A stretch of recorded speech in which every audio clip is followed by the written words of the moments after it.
श्रावण महात्म्य का 9वां अध्याय। शुरू करते हैं आज का अध्याय। आज का अध्याय है 9वां अध्याय। 9वें अध्याय में हम शुक्रवार व्रत की कथा कहेंगे, जो इस प्रकार है। भगवान शंकर ने सनत कुमार से कहा, अब मैं तुम्हें शुक्रवार की कथा सुनाता हूँ, जिसे सुनकर प्राणी समस्त विपत्तियों से छूट जाता है। पांडव वंश में एक राजा था जिसका नाम सुशील था।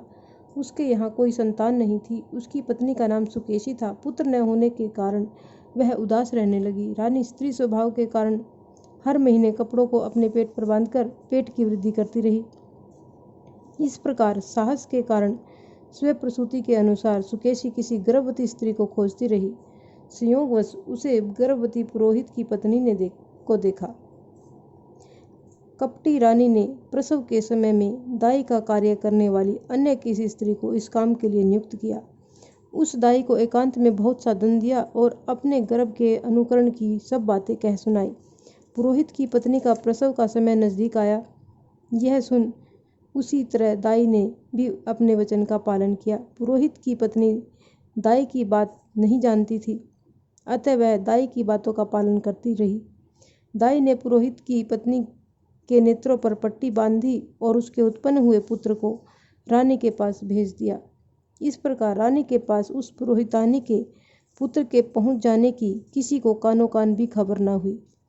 इस नाटक को कोई न जान सका। रानी ने अपनी दासियों द्वारा राजा को खबर करा दी कि उनके यहाँ लड़का पैदा हुआ है।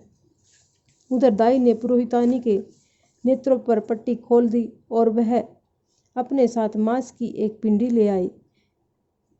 जो मांस की पिंडी लेकर आई तो उसने कहा कि ये तुम्हारा बच्चा है। दाई ने पुरोहितानी को वह मांस की पिंडी दिखाते हुए कहा, यह अनिष्ट हुआ है, अपने पति से इसकी शांति करवाना। पुत्र नहीं हुआ तो न सही, तुम्हारे प्राण तो बच गए। पुरोहित की स्त्री सोचने लगी, कहीं दाई ने मेरे साथ कपट तो नहीं किया। राजा ने जब पुत्र उत्पन्न होने की बात सुनी तो जातकर्म और उसके ब्राह्मणों को गज, अश्व, रथ आदि दान में दिए। जो बंदी खाने में बंद थे उन सबको छोड़ दिया गया। राजा ने उसका नाम प्रियव्रत रखा।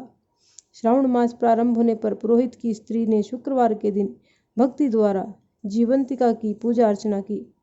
दीवार पर बहुत से लड़कों के साथ जीवंतिका की तस्वीर बनाई और 5 दीपक जलाकर पुष्पमाला से पूजा अर्चना की। गेहूं के आटे के दीपक बनाकर जलाती और स्वयं भी गेहूं के आटे को शुद्ध घी में पकाकर भोजन करती। भोजन के पश्चात जीवंतिका से प्रार्थना करती, जहाँ पर भी मेरा पुत्र हो उसे सुरक्षित रखना।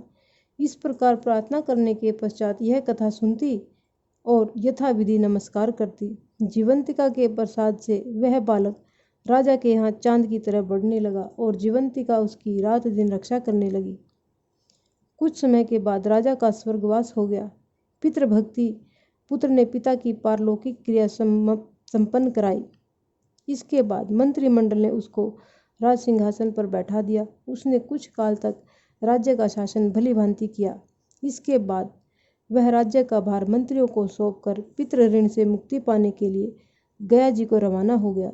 उसने यह यात्रा कार्पटिक वेश में की। रास्ते में वह किस गृहस्थी के घर पर ठहरा। उस गृहस्थी के यहाँ पुत्र हुआ। इससे पहले कि 5 पुत्रों को षष्ठी देवी ने मार डाला था, परंतु इस बालक को षष्ठी देवी नहीं मार सकी। राजा के यहाँ रहने के कारण जीवंतिका देवी उसकी रक्षा कर रही थी। गृहस्थ ने जब अपने लड़के को जीवित अवस्था में देखा तो उसको पक्का विश्वास हो गया कि यह बालक इस अतिथि के कारण, यानी जो राजा है, ये इस अतिथि के कारण ही जीवित है। उसने राजा से एक दिन घर पर ठहरने की कृपा की, क्योंकि आपकी कृपा से ही मेरा छठा पुत्र जीवित है। गृहस्थ के प्रार्थना करने पर राजा एक दिन के लिए उनके यहाँ और रुक गया। फिर वह गया जी चला गया और वहाँ पिंडदान देने लगा। पिंड देते समय उसे बड़ा आश्चर्य हुआ। उसने देखा कि पिंड को ग्रहण करने के लिए 2 हाथ बाहर निकले हैं। एक विद्वान ब्राह्मण से उसने पूछा, यह सब क्या मामला है? ब्राह्मण बोला, हे राजा, ये दोनों हाथ तुम्हारे पिता के हैं। घर जाकर अपनी माता से पूछना कि ऐसा क्यों हुआ। तुम्हारी माता ही बताएगी। लौटते समय राजा फिर उसी गृहस्थी के यहाँ ठहरा। उसके यहाँ अब दूसरा पुत्र हुआ था, जो केवल 7 दिन का था। इस लड़के को लेने जब षष्ठी देवी आई तो जीवंतिका देवी ने उसे बालक को नहीं ले जाने दिया। षष्ठी देवी ने जीवंतिका देवी से पूछा, आप इन लड़कों को क्यों बचा रही है? इसकी माँ ने कौन सा व्रत किया है जो दिन रात आप इनकी रक्षा करती हैं? राजा भी उस समय जाग रहा था। वह दोनों देवियों की बात सुन रहा था। वह नींद का बहाना करके पड़ा रहा। जीवंतिका बोली, इनके यहाँ जो अतिथि ठहरा हुआ है उसकी माँ श्रावण के महीने में शुक्रवार के दिन मेरा पूजन तथा व्रत नियमानुसार करती है। वह नियम क्या है और किस प्रकार किया जाता है वह सब तुम्हें बताती हूँ। इसकी यानी राजा की माँ उस दिन गहरे रंग के वस्त्र और हरे रंग की चूड़ियाँ नहीं पहनती। चावल के धोवन यानी मांड जो हो उसको नहीं लांघती। हरे पत्तों के मंडप के नीचे नहीं जाती। हरे रंग की साग सब्जी नहीं खाती। यह सब कुछ वह मेरे लिए ही करती है, इसलिए मैं उसकी तथा उसके पुत्र की रक्षा करती हूँ।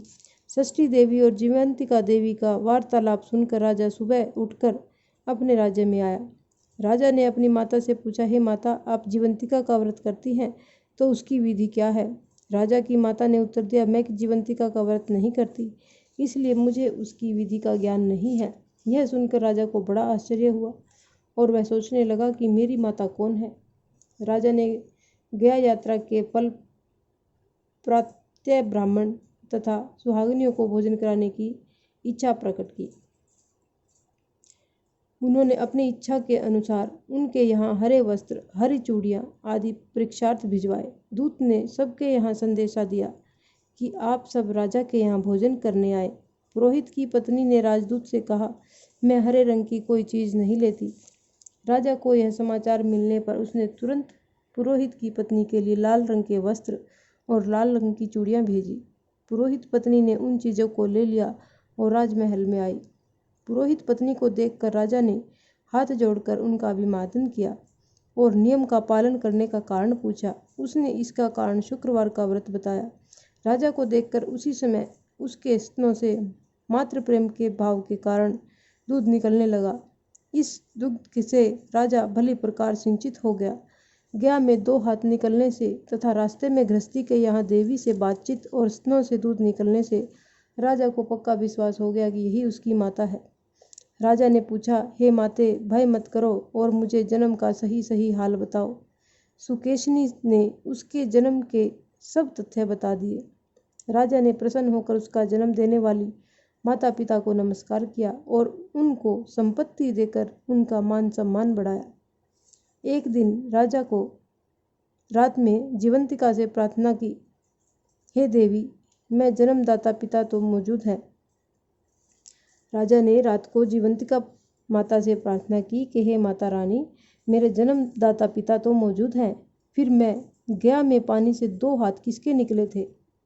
देवी ने राजा को ख्वाब में ही उत्तर दिया, हे राजन, मैंने तुम्हें विश्वास दिलाने हेतु ऐसी माया रची थी जिसमें तुम कोई संदेह न करो, इसमें तुम कोई भी संदेह न करो। शंकर भगवान जी बोले, हे सनत कुमार, मैंने तुम्हें शुक्रवार के व्रत करने का महात्म्य कह सुनाया। इस व्रत को श्रावण मास में करने से मनुष्य की समस्त इच्छाएं पूर्ण हो जाती हैं। जय माता की। इस प्रकार की रोचक धार्मिक कथाएं सुनने के लिए हमारे चैनल को सब्सक्राइब कर लीजिएगा। धन्यवाद।